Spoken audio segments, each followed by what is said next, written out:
Mare, nanonood ka ba ng Gen Animation? Oo naman, idol ko nga yun eh. Nakakatuwa yung mga animations niya tsaka nakaka-relate. Grabe no, dami niyang viewers at subscribers. Kaya nga, sana maging katulad ko siya balang araw.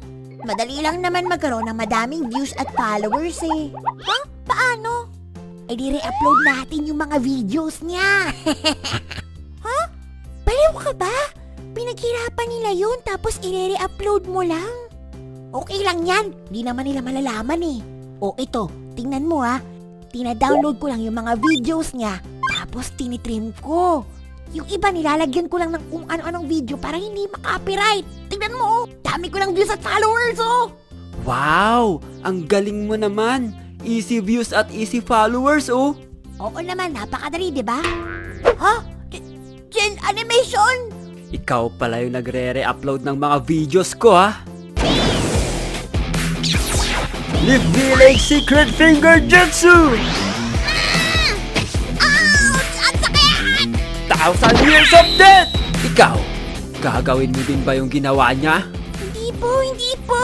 Idol ko po kayo, kaya hindi ko yung magagawa sa'yo. Buti naman. Kung hindi, makakatikim ka ng ipinagbabawal na teknik. Nakakagigil! Makapaglaro nga muna ng Arknights Endfield, isang real-time strategy RPG game na na-release nitong January 22. Nahook ako sa game na to kasi una, player-friendly na may cinematic 3D storytelling, expressive cutscenes at distinct visual style. Makapag-explore pa sa regions tulad ng Wuling City na may traditional at modern Eastern-inspired design. May fair gacha system din sila, libreng ma-access ang main story nila, di mo na kailangang gumastos. Pangalawa, ang unique ng gameplay dahil sa real-time strategic RPG na makommand mo hanggang 4 operators na lumalaban at the same time. May 24 malulupit na operators na may own combat role, skill set at combo attacks para makagawa ng strategy. Meron ding AIC factory system na pwede kang mag-build at mag-manage ng resources, mag-expand ng own automated factory, mag-develop ng regions to support both combat at exploration. So wait no more! Kunin mo na ang pre-registration rewards tulad ng 135 free pulls, 6-star operators, 6-star weapons, at iba pang rewards sa in-game event kapag naka-login ka na. Shrish! So download Arknights Endfield now, available sa mobile, PC at PS5. Link in the description below para ma-claim ang mga rewards. Lah, mukhang may checkpoint ha. Di bale, wala namang masisita sa akin. Lisensya mo sir at ORCR, patingin. Ay, ikaw ba to? Yes sir. Ang pangit mo dito ah. Lah, grabe naman kayo sir. Next time ayus-ayusin mo itsura mo sa picture ah. Oh, butas din tong sapatos mo bata. Consider na tong tsinelas. Alam mo naman na bawal ang tsinelas sa motor. Ha? Sir, butas lang naman yung sapatos ko ah. Ay tingnan mo nga oh, lumalabas na yung daliri mo sa paa. Ibig sabihin yan, nakatsinelas ka na. May isa ka ng violation. Ngayon, measure naman natin kung malakas yung tunog ng tambutso mo. Okay, sige, pigitan mo yung throttle ha, yung sagad ha. Sumobra ka ng 1 decibels iho, so may pangalawa ka ng violation. Sir, sobrang lapit naman ng pagtutok nyo ng meter. Dapat yan medyo malayo. Halos ibulsa nyo na yung sound meter sa tambutso ko eh. Aba, umaangal ka pa ha? Gusto mo dagdagan pa natin tong violation mo?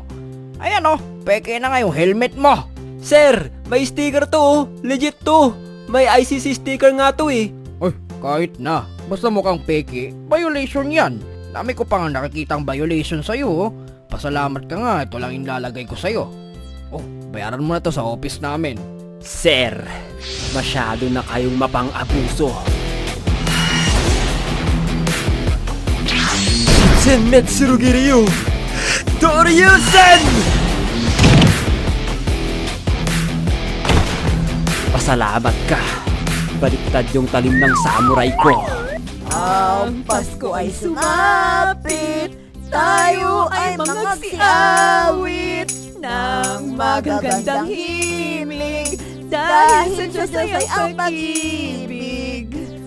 Ha? Bakit parang ang aga naman nilang mangaruling? Ay, hello Jen! Namamasko kami ng inaanak mo. Ako to, si tita mo kwarta. Tita Kwarta? Kaibigan ako ng nanay mo. Yung nakatira dyan sa kabilang barangay. Sorry, hindi ko po kayo kilala eh. Tsaka, hindi ko alam na may inaanak pala ako. Akala ko nga po may nangangaroling eh. Ibibigay ko sana tong 20. Ay, 20 lang? Oo nga, 20 lang. Mahirap lang po ba kayo, Ninong? Yan lang extra ko eh. Mama, akala ko ba mayaman si Ninong Jen? Akala ko ba kaya niya akong bigyan ng PS5? PS5? Hindi ko pa nga mabilhan sarili ko niyan eh. Mahirap ka pa pala dyan. Ang tanda-tanda mo na ay wala ka pa ring trabaho.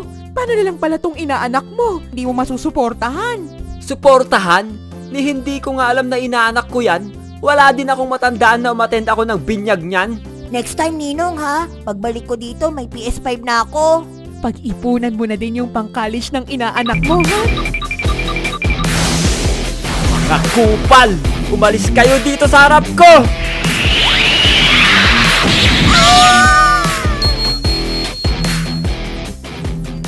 Hello sir, good morning.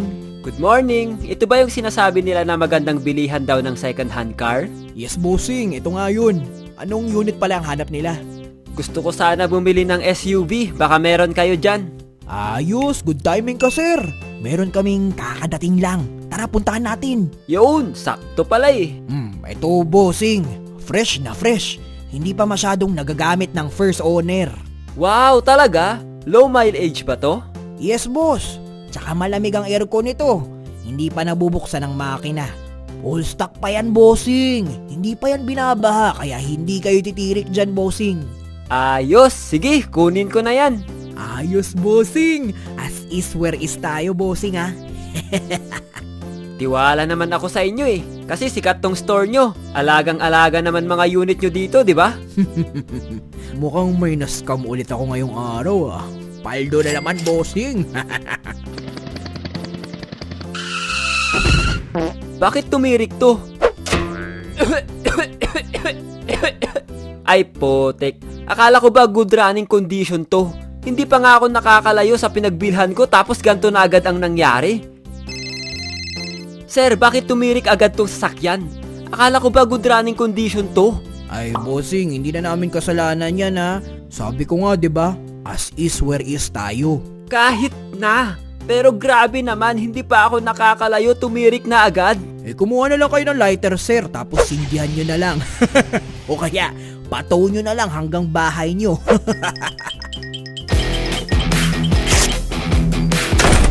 Ako na magsasara ng store nyo! Ah! Lumilindol!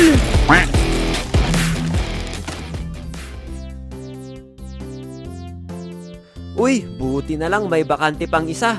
Grabe talaga mag-commute dito sa Pinas. Nakakapagod. Grabe na talaga yung mundo ngayon, no? Wala nang mga gentleman. Gentleman? Ako ba pinaparinggan nito?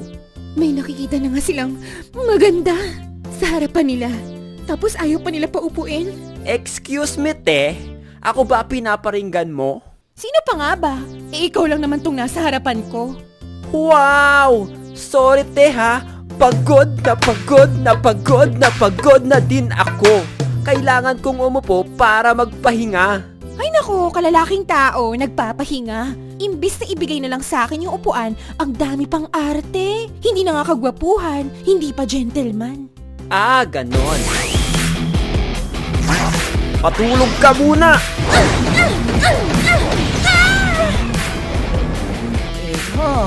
Pwede bang umupo ako dito? Masakit na kasi yung likuran ko eh. Ay, sige po la. Upo na po kayo dyan. Nawala na yung pagod ko eh. Anong meron dito? Bakit ang daming tao? Mga kababayan, no? Ang isang minimum wage earner ay kaya na pong bumuhay ng isang pamilya. Ano raw? Magkano lang ba ang minimum wage natin dito? Anong pinagsasabi nito? Mga kababayan, sapat na po ito para bumuhay ng isang dosenang anak. Oh my God, she's crazy. Gagi? Nasubukan na ba nito sumahod ng minimum? Ngayon nga po sa darating na Pasko, no? Sapat na po ang 500 pesos para sa Noche Buena. Paano nyo po nasabi na kasya ang 500 pesos pang Noche Buena? Alam nyo po ba ang presyo ng mga bilihin ngayon?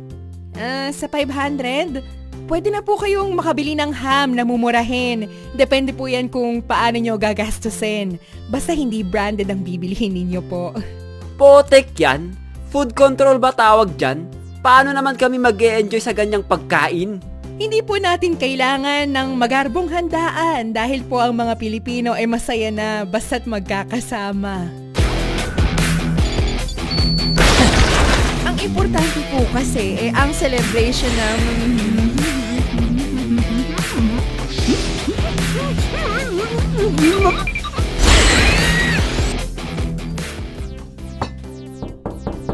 Ay Jen, may kumakatok.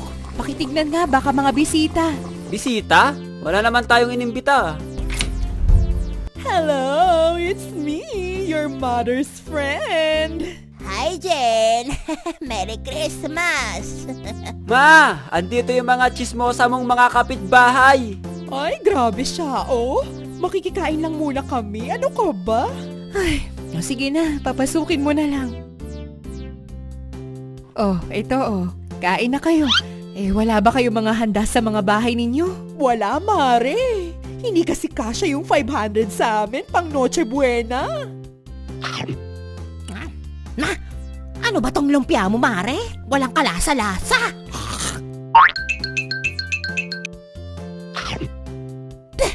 Ano ba tong spaghetti mo, Mare? Kulang sa hotdog. Dapat, dinagdagan mo pa eh. Alam mo namang paborito ko yung hotdog. Ay, bigyan mo na nga lang ako ng graham mo, Mare. Dali. Ha? Kakapal na mukha ninyo, ha?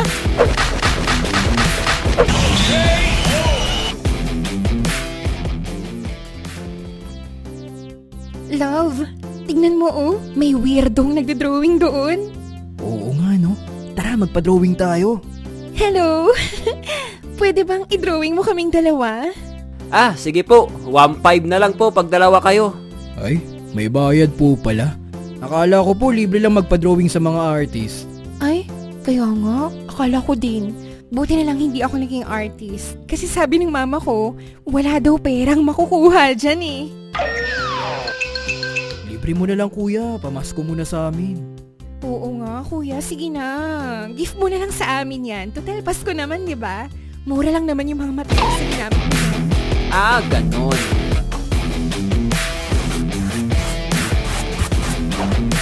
Ninpo, Jojo Giga.